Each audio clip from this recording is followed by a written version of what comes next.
Hello and welcome to Art with Anna, a channel where every week I present you a little contemporary piece of art and let you know if it's worth getting into it. I'm giving my opinion on the stuff I see. Maybe new to you, but at least it's not for me. In the first episode of the season dedicated to the topic of sisterhood, we talked about the R&B duo Chloe and Halle. In this episode, I thought it'd be fun to take a look at the series Sisters. It's a Netflix show, and it quite literally puts sisterhood into its focus. If you've never heard of the show before, I'll give you a short introduction so you know what's going on. In the Australian show Sisters, the fertilization doctor Julius Beckley publishes a deathbed confession that over his 30-year career as a fertilization specialist, he used his own sperm, so he's potentially the father of hundreds of children. The story follows his daughter Julia, who tries to make the best out of the situation and throws a family gathering. Next to the hundreds of brothers that show up, there's only two sisters. Troubled kids TV star Roxy and former friend, now kind of enemy of Julia, the lawyer Edie. It just so comes that Roxy ends up homeless and moves in with Julia, so that the three sisters have to figure out how to get along with each other and how to handle this information. And they all handle it differently. Julia, who grew up as an only child and took care of her father, feels betrayed, while Roxy is overjoyed to have found a new family. Edie is the one who brings in the most trouble because she wants to sue Dr. Beckley, which complicates the situation further. The 7 episodes of about 45 minutes each revolve around that relationship. The only reason I couldn't stop watching the series was because I like the main characters a lot. Other than that, I think that the series is too over the top to keep viewers interested in another season. So let's get into the reasons why. It starts with the setup itself. A fertilization doctor uses his own sperm to make hundreds of kids. Sounds a little strange. I was actually about to stop watching when I found out that this was actually based on a true story. So that's why I continued watching. But I still had my issues with it. The reason? Dr. Beckley. Besides the fact that he's very, very old and I have trouble understanding his words sometimes, he doesn't see himself in the wrong at all. Even when he sees Julia struggling, even when he sees the damage that he's done, and I think that's just a little unrealistic. It did seem realistic enough for an American remake though. In the Fox show Almost Family, which got cancelled after 1 season by the way, Dr. Beckley is far younger, much more attractive, and regrets the choices he makes. Doesn't sound too bad at first, but by changing that part of the narrative, the series loses its unique atmosphere and becomes quite arbitrary. So much so that I actually prefer the oddness and that quirky, slightly weird energy that the Australian original gives off. Maybe a mix between both would be best. This quirkiness, this being too much, is also reflected in the wide variety of cliches the original series caters to.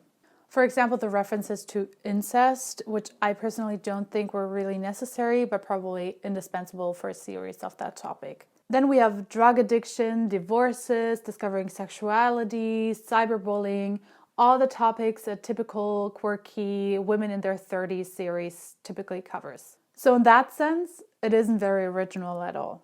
To summarize, even though there's a quite big and unpredictable cliffhanger in the end, I would probably not continue watching the show if it gets another season. I did like the main characters, especially Julia, but I think that this mix of over-the-top setup with the common day-to-day struggles of entertainment television won't be able to entertain in the long term. Well, with that being said, I think it's time for a segment called The First Impression.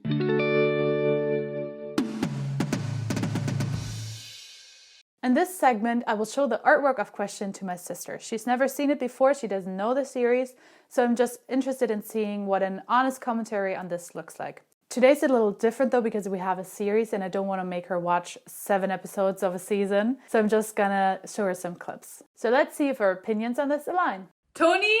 Ja? Kannst du nochmal kommen und auf sowas reagieren? Okay. Warte. Hä? Lol. Okay. Hast du verstanden, worum es geht? Also war das er? Mhm. Okay, aber wie stehen die? Ist es ihr Vater? Ja. Oh. Ja, ist Okay. ihr Vater.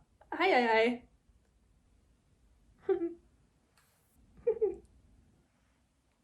Wie findest du das Setup von der Story?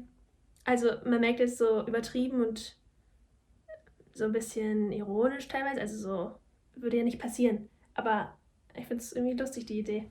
Das ist basierend auf Also einer wahren original. Geschichte. Oh! Was? Okay, das macht die Situation ein bisschen anders. Aber so ist ja trotzdem übertrieben dargestellt. Also stell dir mal vor, irgendwie du lernst jemanden kennen und verliebst dich oder so und dann merkst du, ihr seid Geschwister. Dadurch das. Das fängt damit an, dass sie mit einem der ihrer Brüder schläft und es nicht Ah. weiß. Wow, Surprise. Crazy. Und was denkst du zu den Charakteren, zu den 3 Mädchen? Ich habe die anderen beiden jetzt wenig gesehen, Mhm. aber es wirkt so, als gäbe es auf jeden Fall noch Streit. Schon Mhm. Klischee, aber ich finde es ein interessantes Konzept auf jeden Fall. Also ich würde schon weiter gucken. Aber auch vor allem, weil du jetzt meintest, dass es schon irgendwie nach einer wahren Begebenheit ist. Also dass es jetzt nicht komplett unrealistisch ist. Also Gut, danke. bitteschön. Tschüss. Tschüss. See you. The first impression.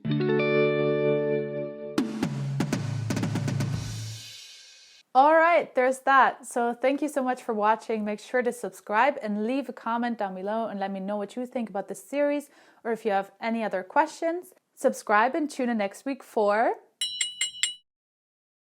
Bye! I'm giving my opinion